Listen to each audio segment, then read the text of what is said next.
नहीं लगता, आम आदमी का ही टोल लगता है। Why VVIP culture? नेता को फैसिलिटी ज्यादा देनी चाहिए पर उसके करप्शन को बिल्कुल टॉलरेट नहीं करना चाहिए। गडकरी जी की जो ये सबसे ज्यादा काम करने वाली इमेज थी, ये जनता का प्यार थी या पीआर का असर थी? मंत्री बना और फिर Mumbai Pune express highway, Worli Bandra sea link project, और ससुर जी घर पे बुलडोजर चलवा दिया। घर में डांट नहीं पड़ी आपको फिर? बड़ी बात। अगर इंडिया में सबसे अच्छे मंत्रियों की बात की जाए और सबसे अच्छा काम करने वाले मंत्रियों की बात की जाए तो उसमें नितिन गडकरी सबसे आगे आते हैं।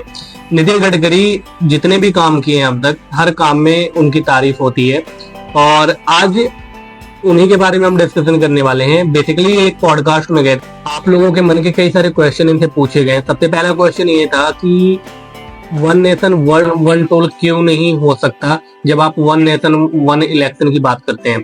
तो उस पर उन्होंने बोला कि देखिए, हर कोई बंदा रोड पर जो चलता है, कोई दिल्ली से जा रहा है, कोई मुंबई से जा रहा है, कोई अपने घर से निकल रहा है, कोई 2-4 किलोमीटर पार होके आ रहा है। अब कोई भी पर्सन अगर जा रहा है तो उसमें अगर वन नेशन वन टोल करेंगे तो हर किसी को सेम टोल देना पड़ेगा, तो इससे लोगों के पास ज्यादातर प्रॉब्लम्स क्रिएट होंगे और ज्यादातर लोगों को दिक्कत होगी। दूसरा क्वेश्चन होता है, क्या कभी इन फ्यूचर टोल टैक्स खत्म हो सकता है? तो उनका सीधा कहना था कि कभी भी इन फ्यूचर टोल टैक्स खत्म नहीं हो सकता। और टोल टैक्स खत्म ना करने के पीछे का जो उन्होंने रीजन बताया कि अगर टोल टैक्स नहीं होगा तो हमारे पास इनकम नहीं आएगी, और जब इनकम नहीं आएगी तो और जो रोड हमें बनाने हैं और जो प्रोजेक्ट हमें कंप्लीट करने हैं वो कंप्लीट नहीं हो पाएगा। इसके बाद एक और भी उनसे क्वेश्चन पूछा गया कि अमित शाह आपका वेट करते थे जब आप पार्टी के अध्यक्ष थे, तो उन्होंने बोला कि हाँ, ये बात सही है कि वो वेट करते थे और ये वेट इसलिए करते थे क्योंकि मेरे पास बहुत सारे छोटे मोटे नेता आते थे मिलने के लिए और वो डिस्कशन उनसे करता था, मैं उनको थोड़ा सा टाइम देना होता था, तो इसलिए मैं सबसे पहले उन नेताओं से बातचीत करके भेज देता था, फिर इनको बुलाता था। और इस चीज को लेकर मीडिया में काफी ज्यादा रूमर्स भी फैलाए गए कि नितिन गडकरी घमंडी हो गए हैं और नितिन गडकरी अमित शाह की वैल्यू नहीं रखते। तो ऐसा कुछ नहीं था, क्योंकि बड़ा नेता जब हमारे पास आता है तो हम थोड़ा वेट करने के लिए बोलते हैं, क्योंकि उससे हमें प्रॉपर टाइम देना पड़ता है। इसके बाद डिस्कशन होता है कि आपने जब मुंबई टू दिल्ली एक्सप्रेसवे बना रहे थे तो उसमें आपने अपने ससुर जी का घर तोड़ दिया था। तो उन्होंने बोला हाँ, तोड़ दिया था। और इसके पीछे क्या था कि मुझे जो रोड बनानी थी उसमें कई सारे ऐसे घर आ रहे थे जिनको मुझे लेना था। अब उसमें मैं अगर किसी दूसरे का घर तोड़ता तो सारे लोग ये बोलते कि अपने ससुर जी का घर छोड़ दिया इन्होंने और मेरा घर तोड़ दिया। इसलिए सबसे पहले जो मैंने घर तोड़ा था वो मैं अपने ससुराल में अपने ससुर जी का घर तोड़ा था, जिसको लेके मेरी वाइफ कितने दिन तक मेरे से बात नहीं की थी और बहुत उल्टा सीधा भी लोग मुझे बोल रहे थे मेरी फैमिली में। लेकिन कुछ दिन बाद ये मैटर सही हो गया, तो मैंने ये रोड तोड़ा था और आज उस रोड को हमने बना भी दिया और उस रोड पे सर्विस स्टार्ट भी हो चुकी है।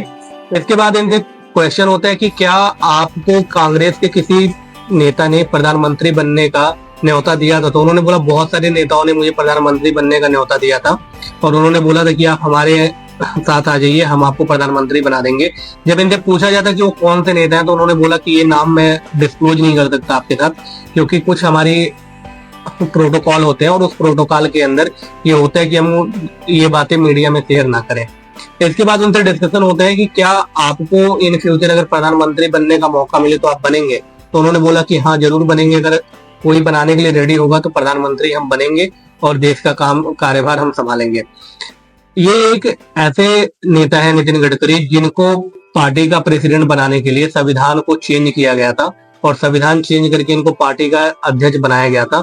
और पहले ये पार्टी के अध्यक्ष थे, अभी ये सड़क परिवहन मंत्री हैं और जितने भी रोड्स के काम होते हैं ये सारा कुछ देखते हैं। इसके साथ अगर इनकी छवि की बात करें तो काफी अच्छी छवि है। इन्होंने जितने भी ठेकेदार हैं सबको अल्टीमेटम दे रखा है कि अगर आप काम सही नहीं करोगे तो आपका टेंडर भी हम रद्द करेंगे और जो पेमेंट आपको देना था वो भी हम बंद कर देंगे। एक बहुत इंपॉर्टेंट क्वेश्चन ये पूछा गया था कि जो आप अभी बरसात हुई थी, बरसात में जो आपने रोड बनाई थी वो सारे के सारे रोड टूट गए, गड्ढे हो गए, तो इसके ऊपर आप क्या कहना चाहते हैं? तो उन्होंने बोला कि जिस किसी भी ठेकेदार ने ये काम किया है उसके ऊपर हम कड़ी कार्रवाई करेंगे और उस रोड को दोबारा बनवाएंगे और इसके लिए हम कोई भी फंड उस ठेकेदार को नहीं देंगे। अगर वो ऐसा नहीं करता तो उसका टेंडर हम कैंसिल करेंगे और उसको जेल भेजेंगे। तो कई सारी चीजें डिस्कशन होती हैं। जो मेन टॉपिक थे वो हमने आपको बताया। आपको ये वीडियो कैसी लगी आप हमें कमेंट में बताना। Thank you so much.